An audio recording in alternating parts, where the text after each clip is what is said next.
Hey guys, welcome back to my YouTube channel Liza Dreams. আমার চ্যানেলের আরও একটি নতুন ভিডিও এখন আপনাদের সাথে শেয়ার করব। আজকের ভিডিওতে আপনাদের সাথে শেয়ার করব মুচমুচে বেগুনের রেসিপি। রমজান মাসে ইফতারিতে বেগুনি না হলে কি চলবে? অবশ্যই না। তাই বেগুনি তৈরির রেসিপি জানতে হলে পুরো ভিডিওতে সাথেই থাকুন।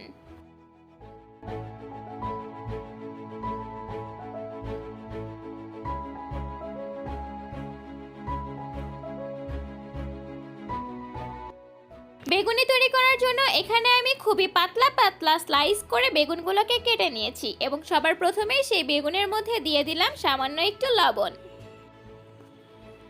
এখন প্রত্যেকটা স্লাইসের সাথে খুব ভালো করে লবণগুলোকে মেখে নিতে হবে। লবণের সাথে কারো যদি ভালো লাগে হলুদ এবং মরিচ ব্যবহার করতে তাহলে সেটাও করতে পারবেন।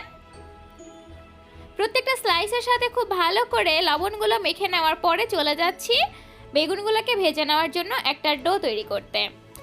প্রথমেই একটা বাটিতে বেসন দিয়ে দিলাম 1 কাপ পরিমাণে এবং শুকনো চাউলের গুঁড়ি দিয়ে দিলাম 1 কাপ। লবণ দিয়ে দিচ্ছি স্বাদ অনুযায়ী। লবণটা একটু বুঝে দিতে হবে কারণ বেগুনের সাথে কিন্তু লবণ ব্যবহার করা হয়েছে। কালারের জন্য দিয়ে দিয়েছি সামান্য একটু জর্দা রং। জর্দা রংটা যদি কারোর দিতে ভালো না লাগে বা হাতের নাগালে না থাকে সেক্ষেত্রে এটা বাদ দেওয়া যাবে। হলুদ গুঁড়ি দিয়ে দিলাম সামান্য পরিমাণে এবং শুকনো মরিচের গুঁড়ি দিয়ে দিলাম সামান্য একটু। এখন এই সবগুলো শুকনো উপকরণকে খুব ভালো করে মিক্স করে নিতে হবে যাতে ভেতরে কোনো লাম্পস অথবা দানা না থাকে। সবগুলো শুকনো উপকরণকে খুব ভালো করে মিক্স করে নেওয়ার পরে অল্প অল্প করে পানি দিতে হবে এবং ডোটাকে তৈরি করে নিতে হবে। চেষ্টা করবেন একেবারে পানি না দিয়ে বারে বারে পানি দিতে, এতে করে ডোটা পারফেক্ট হবে। পানি যদি একবারে দিয়ে দেন সেক্ষেত্রে ডোটা পাতলা হয়ে যাওয়ার সম্ভাবনা থাকবে। আমি অল্প অল্প করে পানি দিয়ে দিচ্ছি এবং ডোটাকে তৈরি করে নিয়েছি। ডোটা কিন্তু খুব বেশি পাতলা অথবা ঘন হওয়া যাবে না। এখন চলে যাচ্ছি মুচমুচে বেগুনিগুলোকে ভেজে নেওয়ার জন্য চুলায়।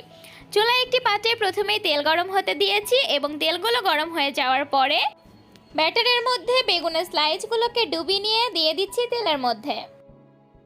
মুচমুচে বেগুনের বেগুনি যেভাবে তৈরি করছি একইভাবে কিন্তু চাইলে আপনারা কুমড়ো দিয়েও এইভাবে বেগুনি তৈরি করতে পারবেন। কুমড়ো দিয়ে কিভাবে বেগুনি তৈরি করবেন সেটা জানতে হলে কিন্তু আমার চ্যানেলের ডেসক্রিপশন বক্সটা চেক করতে হবে, কারণ কুমড়ো দিয়ে বেগুনি তৈরি করার ভিডিও কিন্তু আমার চ্যানেলে অলরেডি আপলোড করা আছে। সেই সাথে রমজান স্পেশাল আরও বিভিন্ন ধরনের ইফতার আইটেম আমার চ্যানেলে আছে, চাইলে আপনারা সেগুলোও দেখে নিতে পারেন। বেগুনিগুলোকে এখন উল্টিয়ে দিচ্ছি এবং চুলার হিটটাকে লোতে রেখে বেগুনিগুলোকে মুচমুচে করে ভেজে নিতে হবে। রমজান মাসে ইফতারিতে বেগুনি যেন একটা প্রধান খাবার, আর এই বেগুনি ছাড়া যেন ইফতারিটা একেবারেই জমে না। ইফতার মানে যেন বেগুনি, আলুর চপ এগুলো হতেই হবে। তাই আমার রেসিপিতে অবশ্যই আপনারা বাসায় এইভাবে বেগুনি বানানোর ট্রাই করবেন, আশা করছি ভালো লাগবে।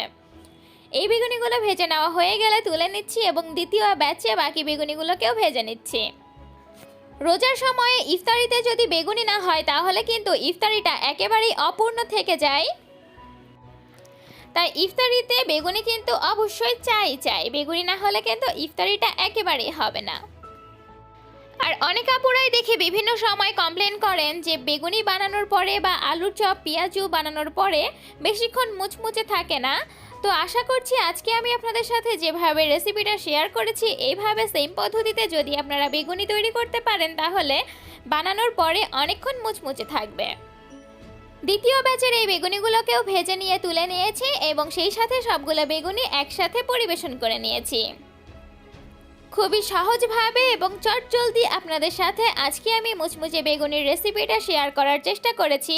যদি ভিডিওটি ভালো লেগে থাকে তাহলে চ্যানেলটিকে সাবস্ক্রাইব করবেন। সেই সাথে লিজা ড্রিমস নামের আমার যে ফেসবুক পেজটি রয়েছে সেখানেও লাইক এবং ফলো করে আমার পেজের সাথেই থাকবেন।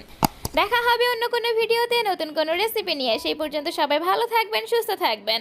Thank you.